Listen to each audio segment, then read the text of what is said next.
Guys, so can I see a show of hands? How many people are entrepreneurs here? So that just so you know, I can figure out what kind of questions they want to know, right? Sure.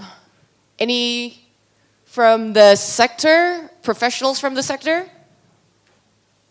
Okay, so please. Thank you.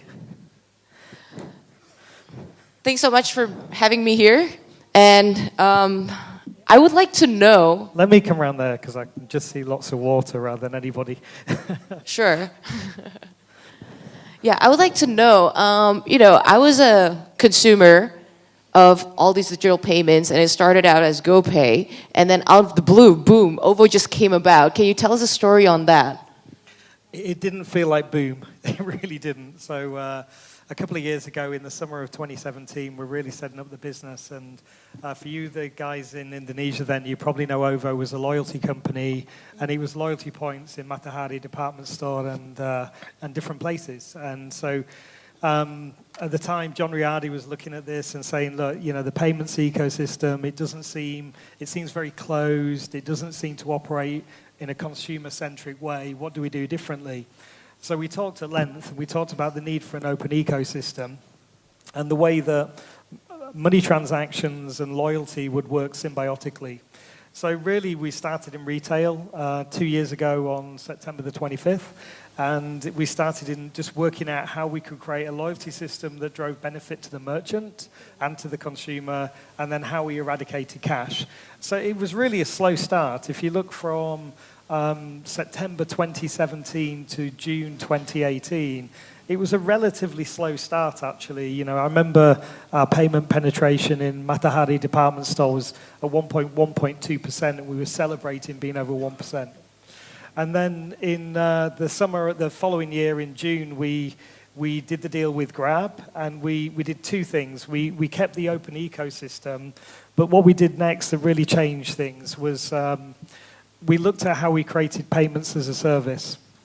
So if you look at most wallets, you go into an environment, you pay, whether it's Visa, MasterCard, PayPal, BCA, DBS, wherever you are in the world. And you have to authenticate your account, and then you have to authenticate your payment.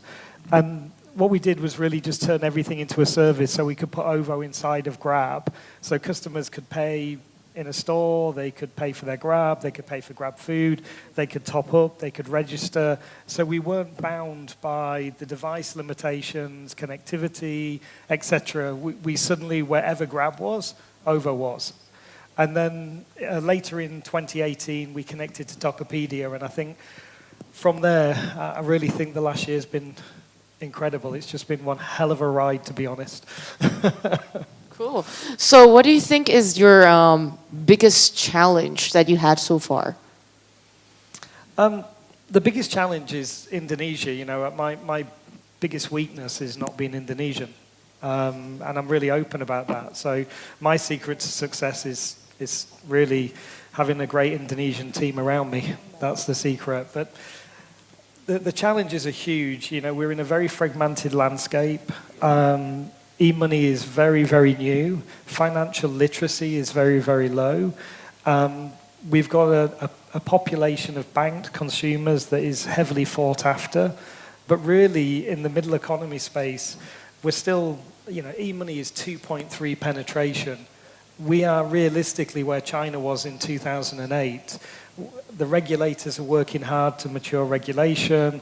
We're working how we can get to more cities. OVO is in 354 cities now, which is incredible. We serve, millions of people a day, but we're still only scratching the surface. It's really just the beginning. So the challenge is enormous. And how do you think the industry is going into, what are the biggest opportunities, the low-hanging fruits that you can see other than what you have been doing now?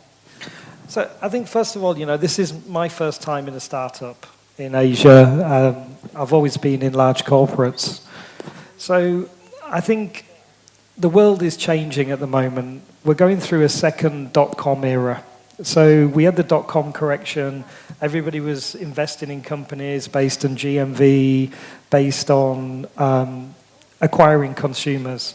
And that era is stopping again. And I think we're going through what I'd call an application correction now. The same as what happened in the dot-com era is happening in the application era. So the first thing, we all have to anchor on sustainability, we have to anchor on revenue, we have to anchor on how we deliver real business metrics for sustainability. And that's something I'm personally very focused on. So every month, every quarter, we drive down our cost and we have a very specific route to profitability. So I think that's something that we all have to do now. Secondarily, in this new era, it's really hard now to invest in the middle economy because of this new contraction that we're suffering. But we've got to stay focused, we've got to stay true. So as a business, what I'm not going to do is pivot and start competing with traditional financial services. OVO is here to serve the middle economy, and that's what we're going to do, however difficult that is. I think as an industry, we've got to now work together. If we don't work together, you know, we've had such a little stimulus on Indonesia, 2.3%. I agree. If we don't work together, we won't have impact. I agree. And do you see OVO being more of a regional company pretty soon? I don't sleep very much as it is. So Where are you guys now? I don't sleep very much. So at the moment, I can just about cope with doing Indonesia. I honestly think if we defocus, I think any business in Southeast Asia can be 100% successful and valuable in Indonesia. I don't think there's a need for us to go outside Indonesia right now. I think we've got to focus on the challenge ahead. We've got to focus on the people that we serve. And I think anything that is outside of Indonesia is a distraction. So I'm really happy to be focused on one country. It's the first time I've done a job in one country for 16 years. And Indonesia is such an amazing country. The people are warm, the values are strong, the people are so kind. You know, the people with the very least will give half of what they've got.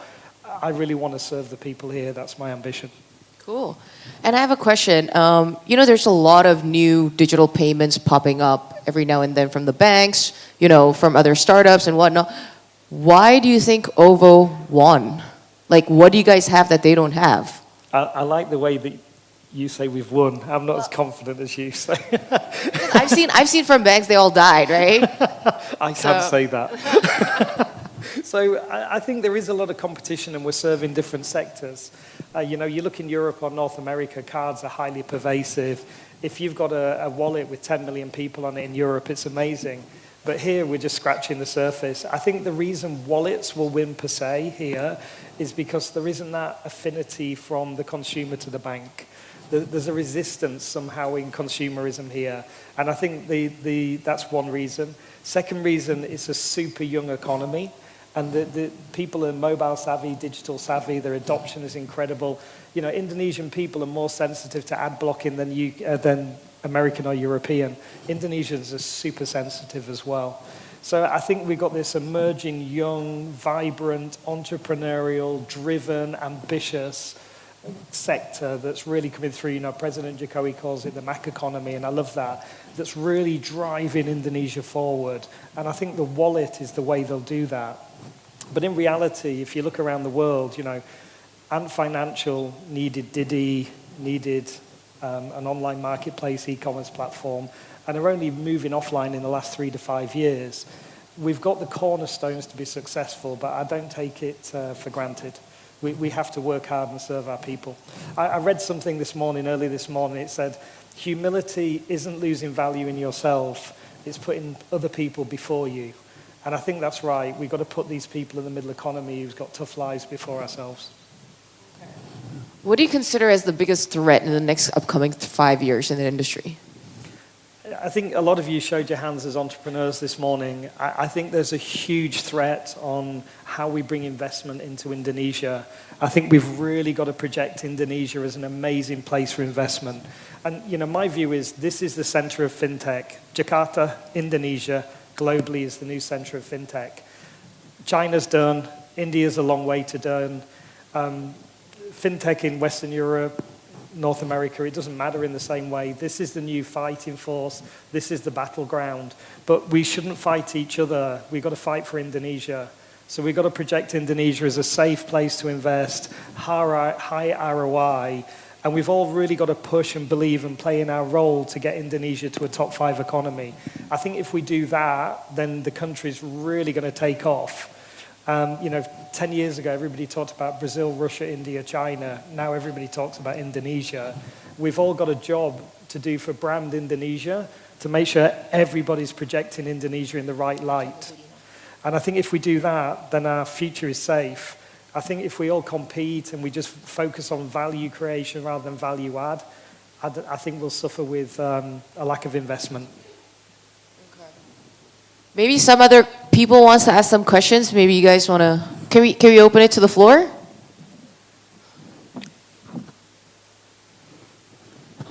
Anyone wants to ask a question?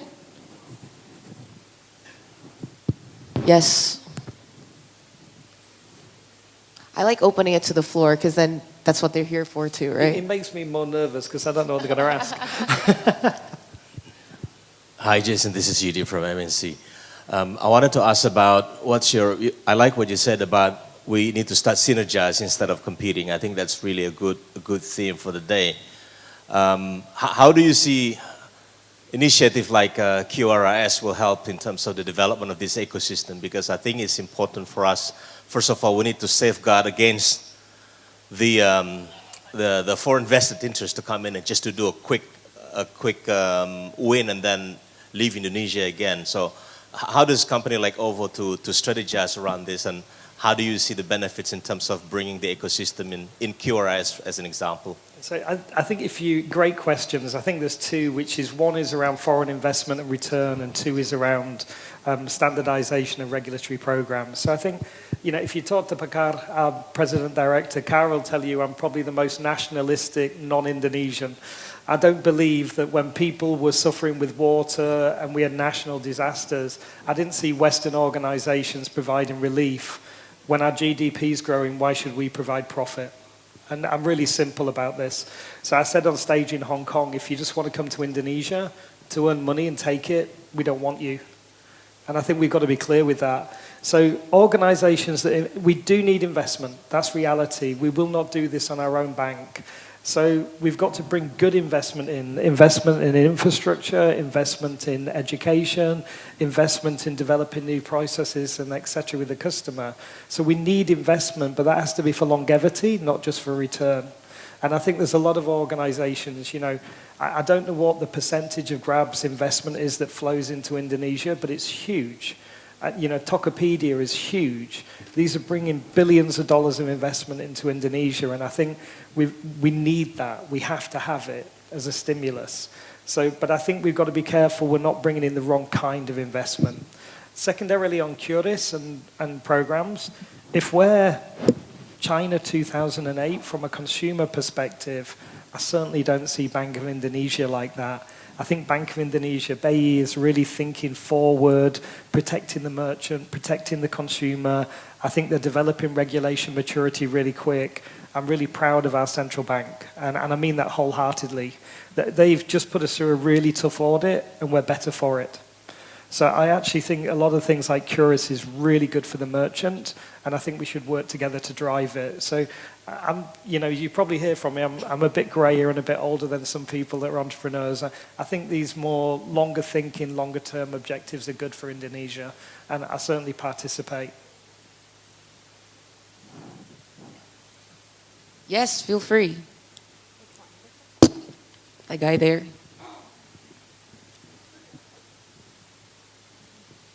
Hi, my name is Richard. Recently, I read from the news that Grab just appoint Link Aja as another partner for their payment systems. What's your take on that? Does it mean that OVO and Grab, they are not exclusive partners anymore? We know that in the beginning, Grab has problem with mobile payment, and then they use OVO as the way to break into this Fintech ecosystem.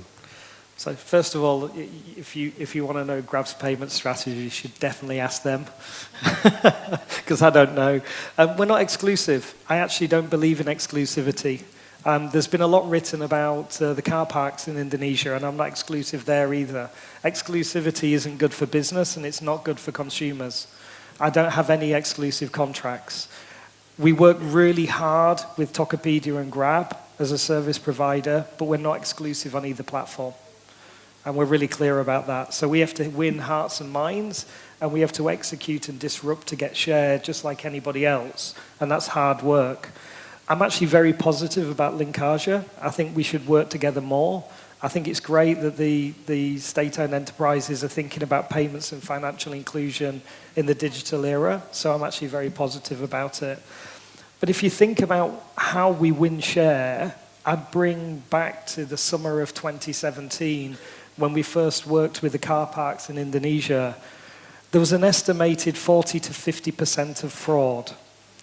For every 2 cars that went into the car park, 1 car, the revenue for 1 car was delivered back to the car park owner. So let's stop a minute. Is that good for Indonesia? Is that good for our economy? Does it drive GDP?